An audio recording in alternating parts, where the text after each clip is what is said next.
Obviously a nice ball game that we clearly needed. You know, Monty got us into it a little bit. I think the story was the back end of it, and Jamie Arnold coming in and neutralizing them a little bit. And it's a good match for him. They have clearly a ton of left-handed bats, and he did a nice job navigating it. But the other part of that is they do have some good right-handed hitters in there as well. So you have to be able to calibrate and operate, like commanding your stuff to both, because there's not a string of one that you're going to see throughout the course of an outing. I thought he did a really nice job, and we could tell there at the end it looked like that was about enough for him. And you know, we had to get Benny Barrett out of there immediately, and then Doug, the best outing we've seen. We've seen him get out of some messes, but then for whatever reason, going back out and replicating what we've seen to get out of some trouble hasn't been as easy. And the guy came here and caught. So this is still new, and he's coming off an injury, and we see flashes, and today we saw a lot of flashes, and he sequenced things really well. Slider had great spin, his fastball, clearly the velocity helps, and that makes the slider that much more difficult. Tibbs had some very nice at-bats all weekend.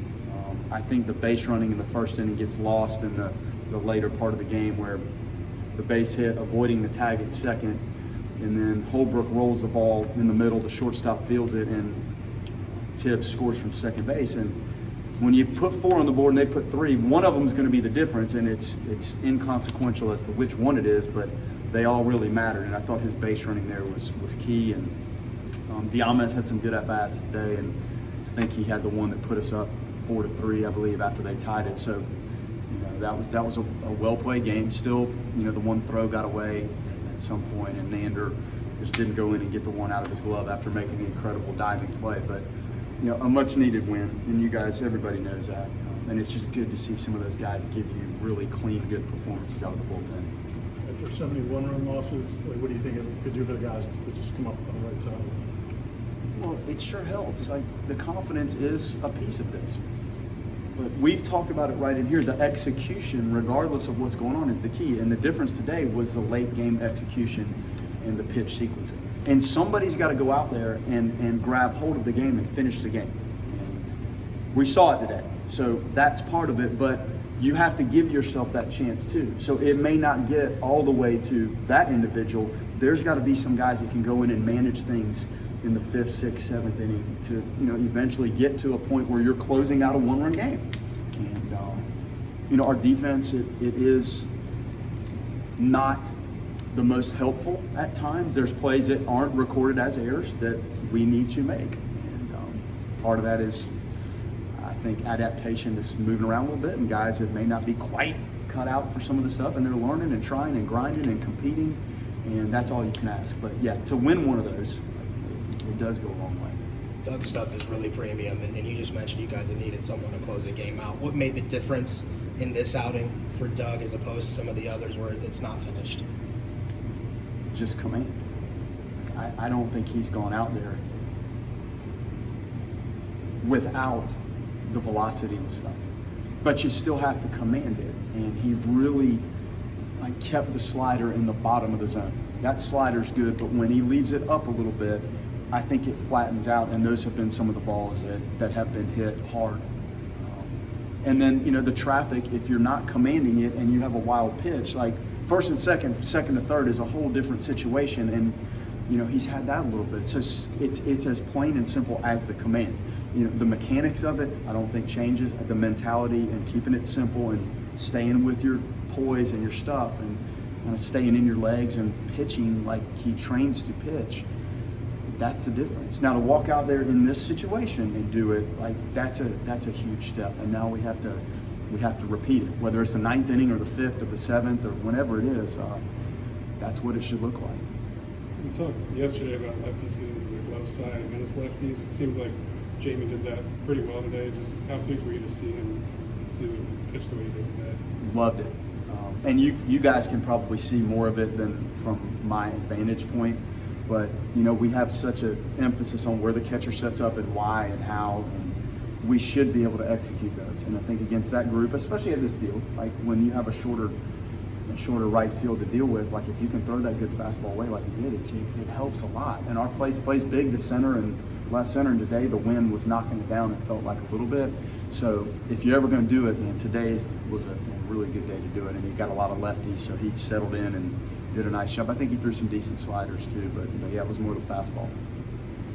That consistency is more what you saw from Jamie in fall and preseason, I think. 100%. And just how good was it to see him get back there, and how much of just the lessons he's learned throughout this year do you think has helped him get back to what he was today? Man, it's a lot, Brett. It's a ton of learning. And most of these high school guys that come in, they haven't relieved before. They start and warm up and start, and that's how they do it. So learning how to throw out of the bullpen is an art in itself, and how to warm up. You're not going to go out in right field and run around and long toss. You're down, confined in that corner, and you have to be able to figure it out. And initially starting, like sometimes we start the younger guys and give them a role that's a little more familiar, but clearly, we got to a point where that wasn't enough. And we thought with, Wyatt Whitaker and some of the guys in Kirkland, like kind of there with Oxford and the guys later, might be easier for the freshmen.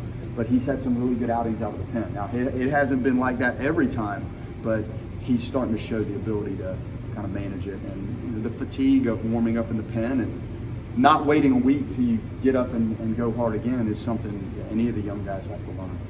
Last time you broke the losing streak, you had to play again the next day. You guys get the day off tomorrow. Does that do anything for you? Does it not matter one bit? It's nice to sit on a good vibe.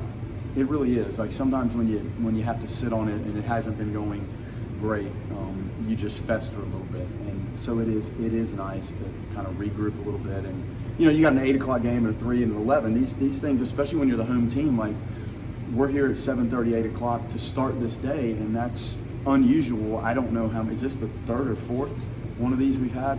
Maybe fourth. They're not easy, and it's almost easier being the visitors because the timeline for the visitors is always later. So tomorrow will be really nice for the fellas. Did you, in terms of, this is probably the hardest thing most of these guys have ever gone through on baseball. What have you seen from their just approach when they show up at the ballpark each day? They're still engaged and they work at it, and it's hard. It's tough to go through this, and you have so many young guys that are just trying to figure out what this is like at this level, and that's a piece of it too. And then we're all new, so some of the things that come up that we talk about and work on and drill, sometimes it takes a while for them to actually feel it and see it in the games. So they're 100% into it. Now it's tough because nobody likes going through this. I've gone through it really 2 times in my career, and it's the teaching and the messaging and making sure you're pulling some positives out, because even when you lose a game, there's somebody out there that did something well, and we try to pull that out and make sure that we're aware, make them aware that we noticed some of the good things, and clearly constantly try to clean up the other stuff. So they're eager to learn and work. It's just difficult at times when you've gone through these things. DeAmez and Max seem to start looking like themselves a little bit more each day. Just how big of a piece are they? And I guess I think the last couple of weeks for them have kind of been like going through preseason again after they missed so much time. No question. Those are tough injuries. Like when you have hand things, like the bat, it just takes a while to like get back and feel what it should feel like when you're holding the bat and when you're swinging the bat, and then you're thrown into this. I mean, this is tricky on anybody. Not to mention when you're almost rehabbing your way through acclimation again. But gosh, DeAmez, like he was hitting 400 plus until he hurt his hand. So it's in there, and all of a sudden you're starting to see like the at-bats revert back a little bit to what we saw out of the gate and at TCU and when he was leading off. And I would like to get him back in there, and just we were giving away so many at-bats that finally I just felt like let's just get some of our more experienced guys. Let's just get our bats up there and sort it out.